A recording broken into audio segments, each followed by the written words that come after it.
دراستك للفقه على مذهب من المذاهب الأربعة أمر لا بأس به، مطلوب أن الإنسان يتدرج في دراسة الفقه على مذهب بلده، لكن هذا لا يعني أن تعتقد أنك تعبد الله وفقا للمذهب ولأقوال المذهب.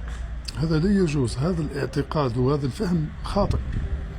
أنت تعبد الله وفقا للدليل، ما ظهر لك من الأدلة وما ثبت من الكتاب والسنة والإجماع والقياس. يعني أنت تعتمد على المحققين من المعاصرين أمثال الشيخ ابن باز مثلا والشيخ الألباني وغيرهم من العلماء، فإذا رأيت الدليل إما عند الحنابلة أو المالكية أو الشافعية والأحناف أو غيرهم من المذاهب المندرسة الأخرى، وعرفت أن هذا هو الدليل الموافق لهدي النبي صلى الله عليه وسلم، فعليك أن تأخذ به، ولا يجب عليك أن تتركه لقول المذهب.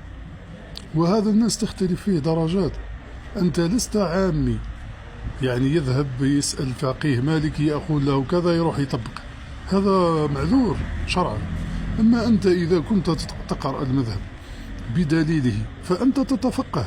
أما إن كنت تحفظ المتن وتبحث على دليل المالكية والراجح من أقوال المالكية والمشهور من أقوال المذهب فأنت لن تتفقه، أنت تبقى عامي، لأن بحثك في المذهب عن الراجح من المذهب يعني المشهور ما كثر قوله من كلام أهل العلم، والراجح ما رجح به الدليل في المذهب، فأنت لم تتفقه. أنت يجب أن تقرأ المتن بدليله. أنا مثلا نهز متن العشماوي ولا العشماوية ولا الأخضري ولا الرسالة مثلا، إذا قرأت وفهمت المتن واستدللت يعني من الدليل من هدي النبي صلى الله عليه وسلم فأنا قرأت المتن. أما أن أقرأ المتن وأحفظه حفظا وأقلده تقليدا أعمى فهذا لا يعتبر تفقها ولا تعلما، لأنك ستجد أن المتون نفسها المالكية تختلف من متن إلى آخر في بعض الفروع، وقد يخالف قول من أقوال الفقهاء المشهور وما دل عليه الدليل.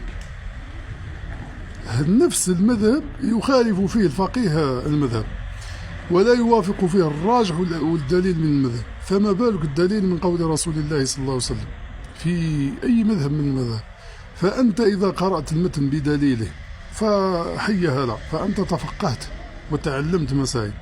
أما أنك تحفظ المتن وتحفظ أدلة المالكية ومشهور مذهب المالكية وتظن نفسك فقيه وتعلمت، فهذا ليس فقه وليس كلامي، هذا كلام المحققين وكبار العلماء من المتقدمين.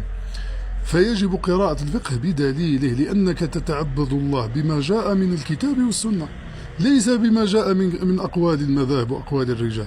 فإذا وافق قول المذاهب وافق الدليل لا بأس، أما إذا لم يوافق وظهر لك الدليل فيحرم عليك ترك الدليل. وهذا الناس فيه تختلف، ليس معنى هذا أنك تصبح تتكلم على أهل العلم وتتسرع ويعني تتعدى عليهم بالكلام وتقل أدبك، لا، تدرج، يعني روح لها غير بشوي. الناس تختلف في هذا، يعني مش أنا نجي نقول لك بالدليل تبدأ أنت تطرش والدليل لا لا لا لا لا بشوي بالهداوة. يعني الله سبحانه وتعالى لا يكلف الله نفسا إلا وسعها، بشوي بشوي بشوي حتى تكون عندك مجموعة من الأدلة في باب الطهارة وباب الصلاة وباب الصيام وغيرها من الأبواب اللي تقرأها. بارك الله فيك، والسلام عليكم ورحمة الله. وهذا يعني أمر يحتاج الرجوع لأهل العلم وليس أمرا سهلا. فأحيانا تجد أنه فرد مسألة واحدة استدلوا فيها بدليل واحد واختلفوا فيها على 4 أقوال. أحيانا تجد مسألة واحدة يستدلون بدليل واحد لكن كل قول مختلف عن الآخر. مثلا مسألة الصلاة لفقد الطهورين، الإمام مالك قال لا تجب عليه أصلا لأنه يعتبر الطهارة شرط وجوب وصحة. الإمام أبي حنيفة قال لا يصلي على حاله وإن وجد، الشافعي قال يصلي على حاله وإن وجد بعدها ماء أعاد الصلاة. أبي حنيفة قال يصلي على حاله ولا يعيد الصلاة. الإمام أحمد قال يصلي على حاله ونسيت اختلاف على 4 أقوال، ودليلهم هذا حديث القلادة فيه 4. يعني الإمام مالك قال لك لا يصلي ولا يقضي، لا يؤدي ولا يقضي، ودليله حديث القلادة تاع من عائشة لما وضعت قلادتها وفرض التيمم. الأحناف قالوا يصلي ولا يعيد إذا وجد الماء، ودليلهم حديث القلادة. الشافعية قالوا يصلي ويعيد إذا وجد الماء ولا التيمم، ودليلهم حديث القلادة. الحنابلة قالوا قول رابع ودليلهم حديث القلادة. لا تظن أن الأمر سهل. مثلا الإمام مالك قال أنه الإنسان إذا سهى وزاد شيئا في الصلاة يسجد بعد السلام ولا يتشهد، يسجد ويسلم مباشرة. قال لأنه ودليله صلوا كما رأيتموني يصلي، وزيادة التشهد إفساد لهيئة الصلاة لأنك أتيت بالتشهد ثاني. عبد الرحمن بن القاسم صاحبه وتلميذه قال لا يأتي بالتشهد، ودليله صلوا كما رأيتموني يصلي. قال لأنه ما بين كل تشهد بين كل سجود وسلام تشهد، فيجب أن تأتي بالتشهد.